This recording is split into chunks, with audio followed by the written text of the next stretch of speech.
Il est 15 heures. Chaque jour à cette heure-là, 2 véhicules de maraude quittent le centre du SAMU social des Yvelines, géré par la Croix-Rouge française, pour arpenter le département à la rencontre des plus démunis. À 20 heures, 3 binômes composés de bénévoles viendront renforcer la tournée qui se poursuit tous les soirs jusqu'à minuit. Mais avant le grand départ, chaque véhicule a fait l'objet d'une préparation minutieuse en cette période de grand froid. Le plus important, c'est les boissons chaudes, la nourriture, les couvertures. Et comme vous savez, on essaye de mettre tout le monde à l'abri.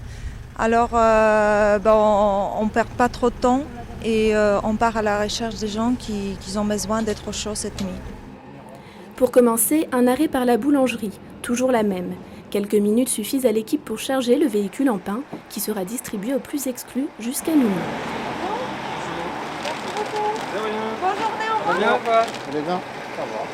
Si les maraudeurs interviennent le plus souvent sur signalement du 115, leur mission leur impose aussi de faire preuve d'une grande curiosité en allant à la recherche de ceux qui ne font pas la démarche de composer ce numéro d'urgence et qui peuvent se trouver de ce fait en très grande précarité.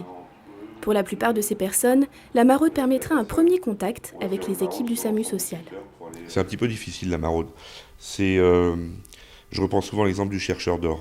Donc il va prendre son tape-mise là, toc toc, il va chercher. Et nous on cherche la pépite, qui n'arrive pas tous les jours. Mais quand on a trouvé la pépite, voilà. C'est bien parce qu'on peut faire une première évaluation et c'est quelqu'un qu'on va essayer de faire rentrer dans le circuit après pour lui expliquer comment fonctionne le 115 et commencer une prise en charge après qui durera ce qu'elle dure. Ce jeudi, le binôme en charge du sud du département décide justement de se rendre dans un campement à Saint-Quentin en Yvelines, astucieusement fabriqué à l'aide de bâches.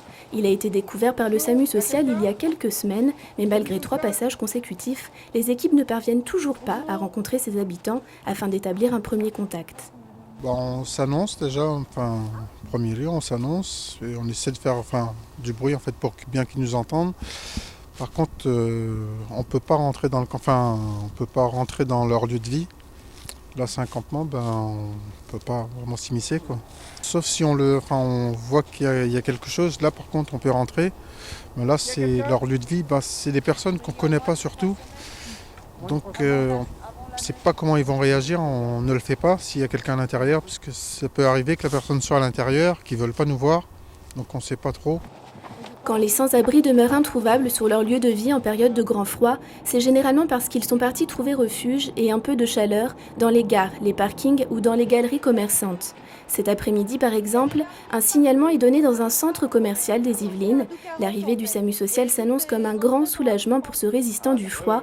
Il sait qu'il sera conduit dans un centre d'hébergement pour la nuit. C'est vrai que ça lie un petit peu quand même quelque part, hein. Puis c'est leur gentillesse, tout ça, quoi.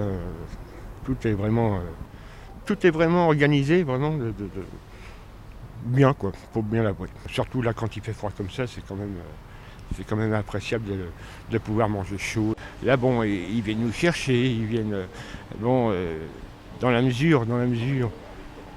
S'ils le pouvaient, je suis sûr qu'ils nous ramèneraient même. Hein, mais bon, malheureusement, c'est... Mais non, oui, effectivement, il nous apporte énormément. En règle générale, en période de grand froid, la plupart des sans-abri sont pris en charge en centre d'hébergement, contrairement à la période estivale où le nombre de places disponibles est trop insuffisant. Depuis janvier, les équipes du SAMU social des Yvelines ont déjà effectué près de 800 interventions dans le département.